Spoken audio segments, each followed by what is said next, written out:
They said he was just a thief, a shadow who vanished before alarms rang, a man without a name or conscience. But one rainy night, when he stumbled across an old widow shivering behind the mansion he came to rob, everything changed. Thrown out by her rich children, starving and forgotten, she expected no mercy from the world. And yet, a thief knelt down, offered her food, and with that one act, the hunter of safes became the guardian of a soul. What followed was suspense, betrayal, and a redemption no one saw coming. You're watching Storytelling and Beyond. Subscribe now for more heart-touching tales filled with thrill, emotion, and truth that pierces deeper than fiction. He was just a thief. Until he saw her shivering in the cold. The wind cut like knives through the alleyways of Millview Heights. The homes were palaces, draped in marble, guarded by cameras, and kissed by wealth. But beyond the lights and the layered glass walls, shadows moved. One of them was Ghost. A man with no known past, no fixed face, and no fingerprint the cops could hold. He was a myth to the rich, a menace to the police. But to himself, he was just a man with empty hands and a brain too sharp to starve. Tonight, his eyes were on the Grover Mansion, the city's most celebrated family. Owners of five-star hotels, charity boards, and luxury lines of cosmetics. A perfect target. He scaled the rear wall, avoiding the angle of the surveillance dome. His feet moved soundlessly. He reached the service entrance and then he stopped. There was a noise. Not mechanical. Not digital. A wheeze. A cough. Ghost turned his head toward the trash enclosure behind the servants' quarters. There, crouched under a rusted umbrella and wrapped in what looked like a tablecloth, sat an old woman. She was so still he nearly overlooked her. Her hands trembled as she clutched her knees, and her eyes were shut tight, not in sleep but pain. He took a step closer. She didn't notice. Then came a whisper, so soft it nearly vanished in the wind. "Just a bite, please." Ghost froze. He wasn't used to being spoken to, not without fear or anger. She hadn't seen him. That's when he noticed her wrist, bruised. Her feet bare and cracked. Her hair, still pinned in the style worn by elderly South Asian women, tidy but now tangled in frost. He whispered, "Are you okay?" Her eyes opened. Not frightened. Not pleading. Just empty. "No one feeds the unwanted," she replied. "They say I belong in the past. I was pushed out.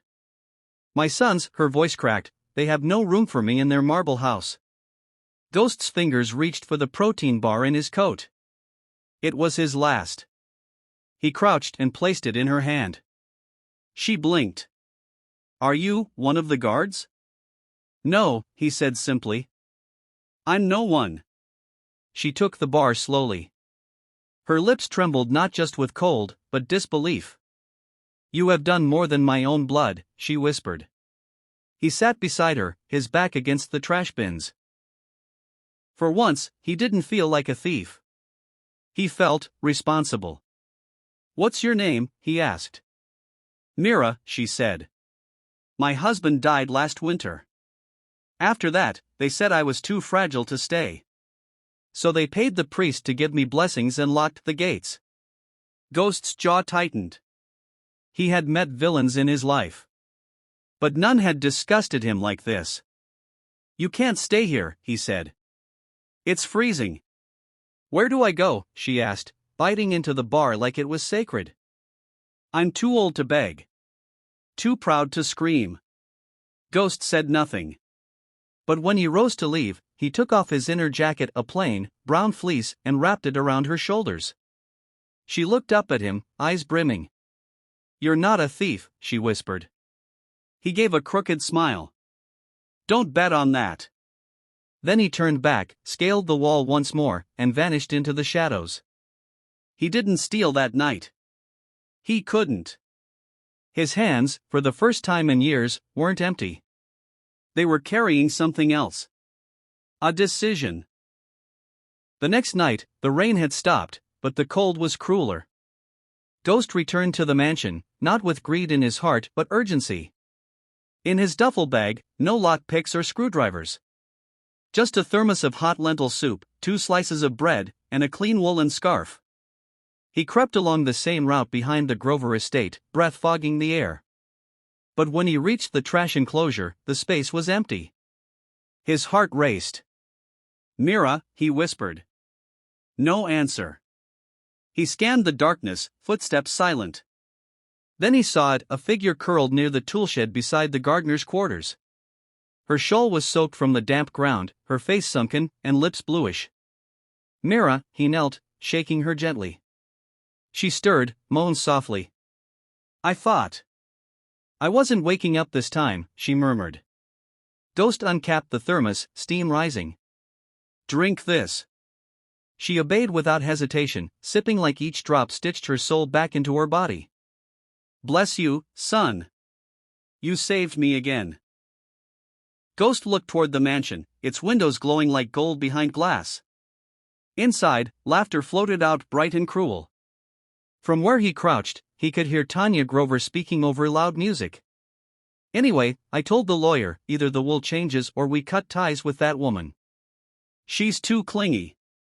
Too village." Ghost's eyes narrowed. He had heard enough. That night, he didn't run into the vault room. He didn't disable any systems. Instead, he walked right into the drawing room, through the side passage he had mapped during his earlier scouting. The family was out. Just servants inside. He bypassed them like a ghost. In the library, on the fireplace mantel, he found an old photograph, framed in gold. A wedding picture. Mira and her late husband, standing tall, surrounded by their children. He took it. He left behind something else. At the center of their grand dining table, next to an untouched cheese platter and imported fruit, he placed the photograph. And beside it, a handwritten note. "A thief remembered her when you didn't." He left through the same route, unseen. When the Grovers returned, the household shook. Tanya screamed. Rishi cursed. Security systems were upgraded. Cameras doubled. Locks reconfigured. Cops were called. But no one thought to walk outside. No one thought to look behind the hedge, where their mother lay shivering beneath a frayed curtain. The following night, Ghost returned again. This time with a warm flask of tea and antiseptic cream for her bruises. She smiled when she saw him. "I've been waiting." "You shouldn't be here," he muttered, wrapping the scarf tighter around her. "They've increased guards." "They won't come for me," she said simply. "I'm not worth the risk. Not even to them." He stared at her. "You raised them?" She nodded. "Held them through fevers, packed their lunchboxes, waited through late nights. But now I am excess." Her words stuck like splinters. Ghost pulled out a folded plastic sheet and laid it beneath her, lifting her gently. "You're not excess. Not to me." That night, he didn't vanish into the night. He stayed.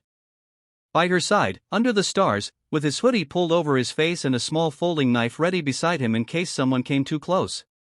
He had stolen many things: diamonds, paintings, antique coins.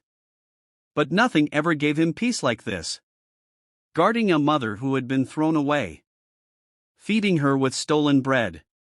And giving her the only thing she hadn't had in years: company. 3 nights later, the sky turned pitch black, clouds swallowing the moon whole.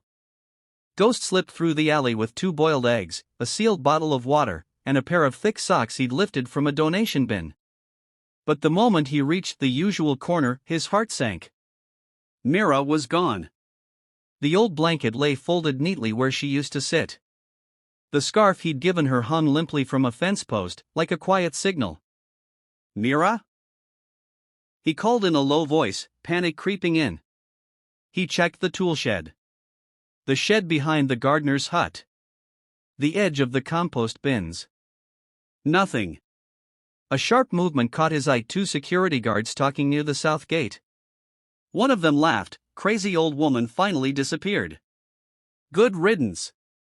Madame Tanya didn't want the PR headache. Ghost's fists clenched. He backed into the shadows, heart pounding. Then he saw it, fresh boot prints leading toward the rear patio. Something was off. Mira hadn't left on her own. He scaled the fence silently, bypassing the motion lights, and entered the inner garden. He'd studied every inch of this place before. The mansion had a neglected east wing closed off after Mira's husband died. No guests ever went there. No cameras. And then, he heard a cough. He turned sharply, moved toward a side basement entrance, and found the door slightly ajar. He slipped inside. There she was. Mira. Huddled in a dusty corner beside an old iron stove, her ankles bound with curtain rope. Her face pale. A bruise on her temple. Ghost rushed forward. Mira! What happened? She looked up weakly. They found out. I was being fed. Said I was attracting trouble. That you were ruining their image. He quickly untied her. You're coming with me. But before they could move, a harsh voice echoed from the stairwell. Well, the stray dog returns. It was Rishi Grover, half-drunk and holding a pistol. Ghost stepped in front of Mira instinctively. You lay a finger on her, and I swear. What will you do? Rishi sneered. You're a thief. Nothing. You come crawling into our property and feed trash we've discarded. That woman has been dead to us for years. Let her rot. Ghost didn't wait. He lunged forward, knocking the pistol sideways just as it fired, a loud bang echoing through the stone walls. They struggled, fists flying. Rishi wasn't trained. He fought like a spoiled man used to throwing tantrums. Ghost, lean and fueled by rage, overpowered him in seconds. He pinned him down, panting. You don't deserve her blood. Rishi groaned beneath him, cursing. She's just an old parasite. Ghost punched him once. Just enough to quiet the insult. Then he turned to Mira. Lifted her gently into his arms. She was light, too light. They escaped through the basement tunnel Ghost had used many times before. By dawn, Mira lay on a warm cot inside a shuttered church safehouse Ghost had once used to lay low. He sat beside her, feeding her sips of water. Why do you do this? She whispered. He looked at her, eyes soft.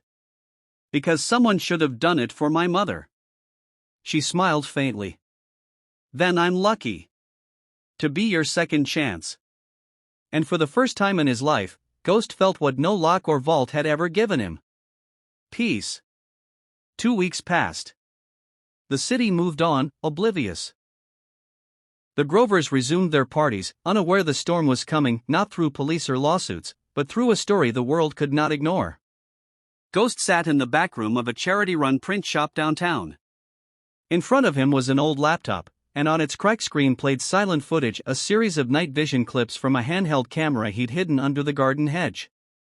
Each clip was clear. One showed Mira coughing, curled behind the bins.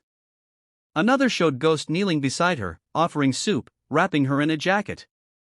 And the final one, grainy but unmistakable, captured Rishi Grover pointing a gun at Ghost and calling his own mother a parasite. Ghost leaned back, eyes tired but burning with resolve. He uploaded the video with no name, no credit. Just a caption. She raised them. They discarded her. A stranger did what her blood wouldn't. He clicked post. Within hours, the video spread like wildfire. Major news outlets picked it up. Influencers cried live on streams. The hashtag Forgotten Mother trended worldwide. Protesters gathered outside Grover properties with candles and photos of Mira printed from screenshots. Tanya Grover tried to hold a press conference. She lasted 2 minutes before the crowd shouted her down with a single chant. Where is your mother? Rishi Grover attempted damage control, calling the video fake. But his voice, had burned itself into every corner of the internet. Then the biggest twist came. A news anchor appeared on national TV holding a printed document. We've just received an anonymous tip from the man in the video. The thief. And with it, the full will of Mr. Harish Grover, Mira's late husband. It reveals that Mrs. Mira Grover was the rightful co-owner of the entire Grover estate, until her children altered the documents and forced her out. Investigations were launched. Bank accounts frozen. Lawyers descended like hawks. But none of it mattered more than what happened at the Safe Hands shelter 2 nights later. Mira sat in a clean robe, warm and rested, watching the news quietly. A soft knock came at her door. She opened it. The hallway was empty except for a small box placed gently on the ground. Inside it, a necklace made of red thread and copper, engraved with her name. A folded photograph of her holding Ghost's hand near the bins. And a note.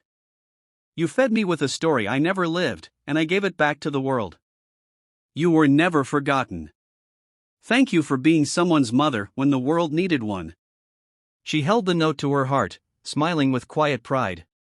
Somewhere across the city, Ghost stood on a rooftop, his hood up, watching the lights of a hotel that once belonged to people who never knew its true worth. He turned and walked into the shadows, no longer just a thief, but something far rarer. A man who had stolen the world's silence and replaced it with a voice no one could ignore. You've been watching Storytelling and Beyond. If this story touched you, subscribe now and stay with us for more unforgettable tales of courage, kindness, and truth.